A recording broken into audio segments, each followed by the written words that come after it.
High School community welcomes you all. Kahit po medyo maulan sa ating sa labas, ang ating panahon ngayon, pagpapatuloy po rin po natin ang pagbibigay aral at pagbibigay ng saya sa ating mga kabataan. May selyo ng Anak TV, pag tayo ay magulang, alam po natin na safe panoorin yung palabas sa TV na yon.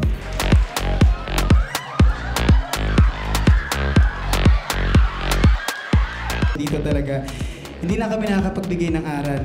Meron din kami mga nakukuhang lessons galing sa inyo. Kaya nga tayo nandito kasi mag-vote tayo sa mga shows na tingin natin family-friendly and safe for kids na mapanood. Nandito po kami to help po yung ating mga kabataan para po sa media literacy. Maraming salamat po at nagbigay kayo ng oras ninyo, effort ninyo para makiisa dito sa magandang gawain ito ng Anak TV.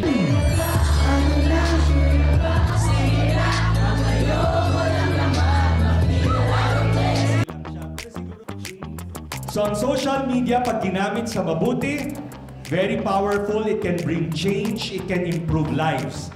Pero pag ginamit sa kasamaan, babaluktutin natin ang impormasyon, we will mislead people, we will hurt people, we can destroy lives. Nasa atin yung power na yan, kung paano natin gagamitin ang social media. And there are cyber libel laws already, and you can be held accountable for that.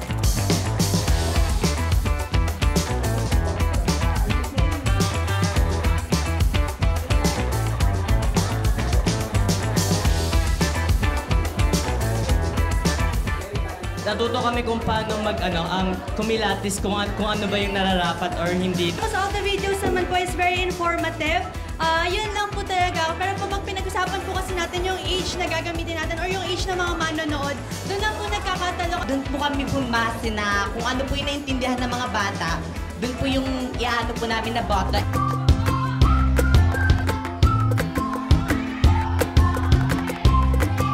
Disappointed ba kayo? Hindi kayo nanalo? Accept ko na po natalo kami. Tapos, tinry na po namin yung best namin. And natutuwa po kami na napili din kami. Tsaka, nirepresenta namin yung tradisyon ng Pilipino.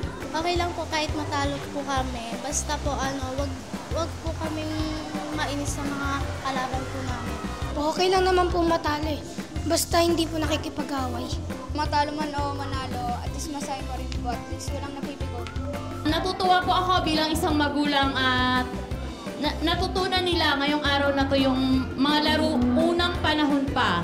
So dapat po talaga ipakita natin sa mga bata na kung ano yung nilaro natin ng mga nakaraang taon, dapat gagawin din nila, hindi puro gadget.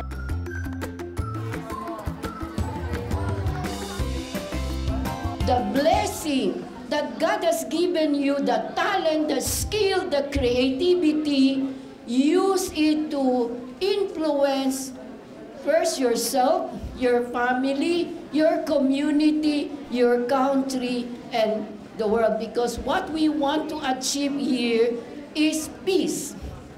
Kailangan ng lahat ng bansa yung pagdarasal ng kapayapaan.